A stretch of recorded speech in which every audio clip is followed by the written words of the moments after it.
भारत का राष्ट्रीय पक्षी मोर, इंडियन पीफावो और कारियासा। मोर की आधिकारिक नाम पावो क्रिस्टाटस। राष्ट्रीय पक्षी घोषित। भारत ने मोर को 1 फरवरी 1963 को अपना राष्ट्रीय पक्षी घोषित किया। कारण उसकी सुंदरता, गरिमा और सांस्कृतिक महत्व। दिखावट और लिंग भेद, सेक्सुअल डायमॉर्फिज्म। नर को पीकॉक, मादा को पीहेन, मोरनी कहा जाता है।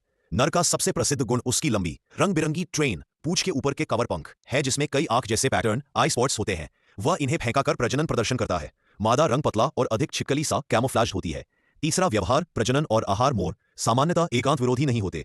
नर प्रजनन के समय कई मर्द लेक में इकट्ठे होकर प्रदर्शन करते हैं और मादा चुनती है, यानी प्रजनन व्यवहार में पॉलीगमस तत्व दिखते हैं।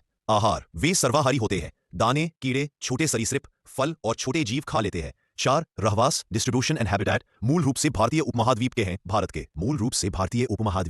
भारत के अधिकांश हिस्सों में पाए जाते हैं। सर्दी उच्च प्रदेशों और सुदूर दलदली इलाकों को छोड़कर जंगल, झाड़ियां, गांवों के पास, खेतों के किनारे और नमी वाले मैदानों में मिलते हैं। 5वां, संरक्षण स्थिति, कंजर्वेशन, IUCN स्थिति, लीस्ट कंसर्न, अभी वैश्विक स्तर पर गंभीर संकट में नहीं। कानूनी सुरक्षा, भारतीय कानून के तहत वाइल्ड लाइफ प्रोटेक्शन एक्ट 1972 में भारतीय मोर को उच्च सुरक्षा मिली हुई है। इसे शेड्यूल ए में शामिल किया गया है, अर्थात अवैध शिकार व्यापार पर कड़ी दंड। 6, खतरे और चुनौतियां। हालांकि ग्लोबली स्थिति स्थिर दिखती है। स्थानीय स्तर पर आवास नष्ट होना, कृषि रसायन पॉइजनिंग, सड़क संरक्षण आय, मानव वन्यजीव टकराव और कभी कभी अवैध शिकार समस्याएं हैं। कुछ क्षेत्रों में जनसंख्या बढ़ने, कृषि पर प्रभाव के कारण संघर्ष भी देखे गए हैं।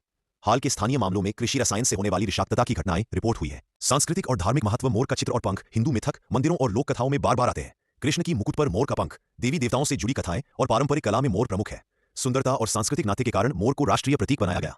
रोचक तथ्य, नर का ट्रेन असल में पूंछ का हिस्सा नहीं बल्कि पंखों के कवर है। मोर का प्रदर्शन टेल फैन रटल वाइब्रेशन न सिर्फ दर्शनीय है बल्कि इसके कारण एक विशिष्ट रफलिंग साउंड भी बनता है। सुबह की सुनहरी रोशनी में मोर चट्टान पर खड़ा था। उसके पंखों पर चमकती किरणें उसे राजसी बना रही थी। थोड़ी देर बाद हल्की बारिश हुई और मोर ने गर्व से नृत्य शुरू कर दिया। हर बूंद उसके पंखों पर मोती सी चमक रही थी। पास ही मोरनी बैठी थी। मोर ने उसे खुश करने के लिए अपने रंगीन पंख फैला दिए। थोड़ी दूर पर छोटे छोटे चूजे अपनी मां के साथ खेल रहे थे। रात ढलते ही चांद निकला और मोर पेड़ की डाल पर जाकर बैठ गया। जुगनू चमक रहे थे और पूरा जंगल फुसफुसा रहा था। यही है असली सौंदर्य।